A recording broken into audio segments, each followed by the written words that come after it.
जी आपको भी नहीं दिखाई देता है क्या जो बात यहाँ पर गौरव जी कह रहे हैं? नहीं, देखिए गौरव जी की बात पूरी समझ में नहीं आ रही थी, वो जो साउंड थोड़ी सही नहीं थी। रही बात आरक्षण को लेकर, हम ये बता रहे थे कि जैसे कि आरक्षण को लेकर अभी कहा कि समाजवादी पार्टी सुप्रीम कोर्ट तक जाने का काम किया, मगर समाजवादी पार्टी सदन में इस बात को लेकर जब माननीय राष्ट्रीय अध्यक्ष जी कहते हैं कि न्याय समिति की रिपोर्ट लागू हो तो उस पर हंसने का काम करती है। तो समाजवादी पार्टी की कथनी और करनी में अंतर है। जिस तरीके से आज उत्तर प्रदेश के अंदर न्याय समिति की रिपोर्ट लागू कराने के लिए माननीय राष्ट्रीय अध्यक्ष श्री ओम प्रकाश राजभर जी ने सत्ता को छोड़ने का काम किया, क्या समाजवादी पार्टी ने सदन में इस बात को उठाने का काम किया? नहीं किया। आज समाजवादी पार्टी विलाप तो कर रही है कि आरक्षण खाने का काम किया, मगर आरक्षण सबसे ज्यादा तो समाजवादी पार्टी ने ही खाने का काम किया। पिछड़ों में कितनी हिस्सेदारी देने का काम किया? पाल है, प्रजापति है, कश्यप है, कुमार है, अरगवंशी है, राजभर है, कितने हिस्सेदारी देने का काम किया? इन जातियों को हिस्सेदारी क्या बैकवर्ड में नहीं आती है? मगर तब तो बैकवर्ड में कुछ ही जातियां इनको नजर आती थी। आज जिस तरीके से समाजवादी पार्टी आरक्षण के नाम पर वोट, कौन सी जाति नजर आती थी बैकवर्ड में, ये भी बता दीजिए ना। आने वाली नहीं है। कौन सी जाति केवल नजर आती थी, ये बता दीजिए। वो तो साफ है ना, साफ है। देखिए तो खुल के बताइए। जो भी बैकवर्ड की जातियां जो थी, सबसे बड़ी सबसे ज्यादा जातियों की हिस्सेदारी यादव समाज को लेने का काम करते थे। उसके बाद पाल और प्रजापति, कश्यप, कुमार, ये सब कहां चले जाते थे? राजपाल कश्यप, माननीय राजपाल कश्यप जी आपके बैठे हुए हैं। अरे वो प्रवक्ता है राजपाल कश्यप, उनके आगे कश्यप लगाए। देखिए बढ़िया भागीदारी दे रहे हैं पार्टी के अंदर। पार्टी में इनकी सरकार रही, 4 बार सरकार रही। बोल रहे हैं कश्यप साहब, कुछ बोल रहे हैं, बोलिए। मैं बताऊं, सुनील अरकवंशी जी से पूछिए, इनके नेता राजभर के आरक्षण की बात करते थे, वो आरक्षण भूल के अब मंत्रिमंडल में शामिल होने की बात करते हैं। इनके नेता सुबह क्या कहेंगे, शाम को क्या कहेंगे? नहीं, हमारे नेता ने तो सत्ता को छोड़ने का काम किया। 2017 की सरकार में मंत्री थे और न्याय समिति की रिपोर्ट लागू कराने के लिए उन्होंने सत्ता छोड़ने का काम किया। सकता था वो सीट इनको देकर लड़ाने का काम किया। क्या बात करते हैं? अरकवंशी समाज को सम्मान दिया तो समाजवादी पार्टी ने दिया। आरक्षवंशी को बैकवर्ड में अगर आरक्षण दिया, नहीं, सम्मान जो अगर किसी ने दिया तो सोहेल भारतीय समाज पार्टी ने किया। आपने एक उत्तर प्रदेश के अंदर आरक्षवंशी समाज, पाल समाज, राजभर समाज, प्रजापति समाज, इनको कितनी हिस्सेदारी देने का काम किया? आरक्षण के नाम पर गुमराह करने का काम किया। वोट तो चाहिए था समाजवादी पार्टी को, मगर हिस्सेदारी देने का काम नहीं कर रही थी समाजवादी पार्टी।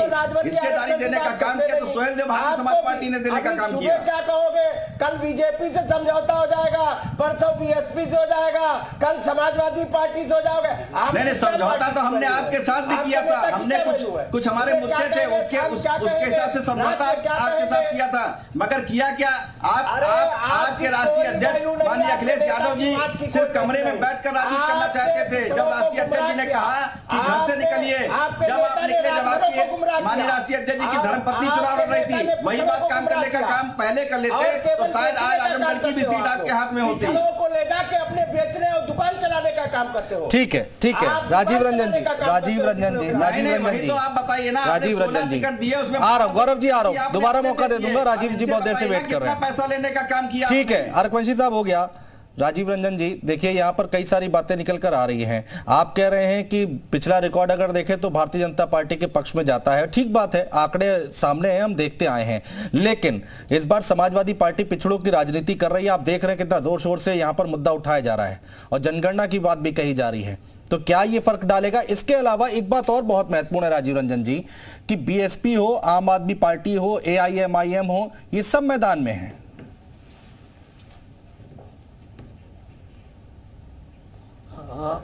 देखिए, समाजवादी पार्टी पिछड़ों की राजनीति अपने स्थापना के दिन से ही करती है जी, और पिछड़ों की राजनीति को छोड़े बिना उस पार्टी का कोई अस्तित्व नहीं है। लेकिन इतिहास गवाह है कि नगर निकायों के चुनाव, नगर पालिकाओं के चुनाव, नगर निगमों के चुनाव जब भी हुए हैं तो भारतीय जनता पार्टी का इसमें वर्चस्व रहता है। एक बात जी, अब इस बार बीएसपी भी ताल ठोक रही है, आम आदमी पार्टी भी सामने खड़ी हो रही है जी।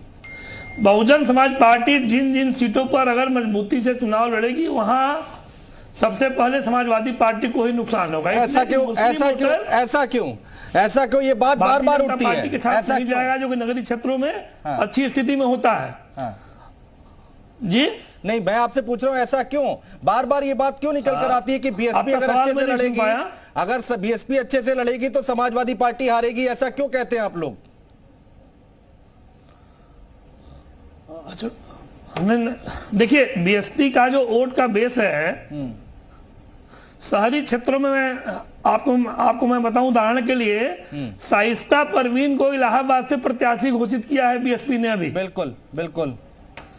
शाइस्ता परवीन अगर मजबूती से वहां चुनाव लड़ेगी तो मुस्लिम मतदाता वहां समाजवादी पार्टी के साथ नहीं जाएंगे। तो गौरव जी खेल बहुजन समाज पार्टी जहां भी मजबूती से चुनाव लड़ेगी, ठीक है राजीव जी, वहां समाजवादी पार्टी जल्दी से रिएक्शन आपका गौरव जी, और इसका फायदा भारतीय जनता पार्टी को होगा। राजीव जी जो बात कह रहे हैं सच्चाई है इसमें? आ रहा हूं। अभी सारे दल आरक्षण के ऊपर बहस कर रहे हैं और काफी अपनी अपनी बात रख रहे हैं, लेकिन मेरा यह मानना है जब 1991 में आरक्षण लगा तो यही भाजपा आरक्षण के विरोध में थी, पिछड़ों के आरक्षण के विरोध में थी, रही पहली बात। दूसरा ये, जहां तक राजीव जी ने कहा कि जहां जहां बीएसपी मजबूती से लड़ेगी वहां समाजवादी पार्टी का नुकसान होगा, तो हर जगह यही स्थिति है। अगर आज भाजपा नहीं लड़ेगी समाजवादी पार्टी हर जगह जीत जाएगी, अगर समाजवादी नहीं लड़ेगी तो हर जगह बहुजन जीत जाएगी, ऐसा भी निर्धारित नहीं है। दूसरा ये है कि जहां तक उसका प्रश्न है कि पिछले चुनावों का परिणाम, पिछले 2 नगर निगम में बसपा ने चुनाव जीता था, दो सीटों पर, बिल्कुल जो रिकॉर्ड है, जहां समाजवादी पार्टी 0 थी। हाँ। तो ऐसा नहीं है कि आप लोग बहुजन समाजवादी पार्टी को केवल वोट काटने की पार्टी समझे। पार्टी अपना चुनाव लड़ रही है, जमीनी स्तर पे काम कर रही है, प्रचार प्रसार के माध्यम हमारे पास कम है, जिसकी वजह से लोगों को ये महसूस होता है कि हम लोग काम नहीं कर रहे हैं। बीएसपी पे राजपाल कश्यप और उनकी पार्टी क्या सोचती है बीएसपी पर, मायावती पर? जरा जवाब दीजिए कश्यप साहब जल्दी से। देखिए, अब बीजेपी से और समाजवादी पार्टी का आमने सामने का मुकाबला है। अब ABCD जो पार्टियां हैं बीजेपी की, उनकी तरफ कोई नहीं जाएगा, सब समाजवादी पार्टी की तरफ सभी वर्ग खड़े हैं। और आप देखना, नगर पालिकाओं में आरक्षण दिया है तो वो समाजवादी पार्टी की ने आरक्षण लागू किया, तब ये चौरसिया, अरकवंशी, कश्यप, निषाद और पाल, प्रजापति सभासद बन पाते हैं, नहीं तो कोई नहीं बन सकता था इससे पहले। ये माननीय मुलायम सिंह यादव जी ने आरक्षण लागू किया, और बातें करने को कोई कर ले, प्रधान नहीं बन सकते थे। माननीय मुलायम सिंह यादव जी ने पंचायतों में आरक्षण लागू किया ओबीसी का, और चाहे पाल हो, प्रजापति हो, कुशवाहा हो, शाक्य हो, कश्यप हो, निषाद हो, अरकवंशी हो, ये सब लड़ने का काम माननीय मुलायम सिंह और समाजवादी पार्टी की देना है, नहीं तो कोई सभासद और प्रधान नहीं बन सकता था। लेकिन राजीव जी यहाँ पर कह रहे हैं राजनीतिक विश्लेषक है, उनका आकलन है, जरा सुनिए तो सही। लोग दाखिला यूनिवर्सिटी और कॉलेज में नहीं, हाँ ठीक बात है, सुनिए तो सही, सवाल भी लीजिए ना। अरे ठीक है, मुलायम सिंह यादव मैं मान रहा हूँ, ठीक है, अरे अच्छा काम किया, कोई बात नहीं, बात तो सुने आप, का काम किया है। हाँ ठीक है, बीजेपी ने तो उस आयोग की भी जूते चप्पल उतार लिए। हाँ ठीक है, मेरा सवाल लेंगे आप? अरे भाई, समाजवादी पार्टी का मंच नहीं है ना ये, ओहो।